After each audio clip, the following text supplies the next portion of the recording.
जी बिल्कुल, भारत की तरफ से भी जारी है जो की गई है, उसका जो 2 लाख क्यूसेक पानी छोड़ा गया दरिया चनाब के अंदर, वो इस वक्त चनियोट के करीब पहुंच चुका है और चनियोट में इस वक्त 1.5 लाख क्यूसेक पानी का सैलाबी रेला जो है वो जंग की तरफ रवान हुआ है। ज़िले इंतज़ामिया ने इस बारे में क्या हिकमत अमली अपनाई है और इस बारे में कितने फ्लड रिलीफ कैंप लगाए गए हैं, हमारे साथ डिप्टी कमिश्नर चनियोट मौजूद हैं, हम उनसे पूछते हैं सर कितने जो है यहाँ पे आपने फ्लड रिलीफ कैंप लगाए हैं और इसके बारे में आप क्या तैयारी आपकी? एक तो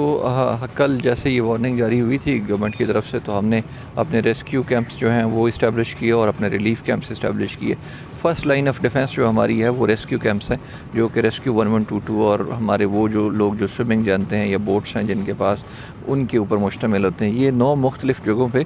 जो स्ट्रेटिजिक पॉइंट हैं वो हमने सेलेक्ट किए हुए हैं एज़ पर प्लान, वहाँ पे लगाए गए हैं, वो रात को इस्टेब्लिश हो गए थे। इसके अलावा मुख्तलिफ जगहों पे हमारे तकरीबन 40 के करीब जो रिलीफ कैंप्स हैं वो इस्टेब्लिश हो गए हैं मुख्तलिफ स्कूल्स के अंदर, जहाँ पे हेल्थ का स्टाफ मौजूद है, लाइफ स्टॉक का, एग्रीकल्चर का स्टाफ, हमारे रेवेन्यू स्टाफ के लोग वहाँ पे मौजूद हैं और हमारे लोग अलर्ट हैं। और हाँ जी बिल्कुल, नशेबी इलाकों के अंदर जो है वो महकमा रेवेन्यू की तरफ से ऐलानात करा दिए हैं, ज़िले इंतज़ामिया की तरफ से जो है फ्लड रिलीफ कैंप भी कायम हो चुके हैं और फ्लड कंट्रोल रूम जो है वो 3 कायम हो चुके हैं, जिनके अंदर 24 आवर लोगों को जो है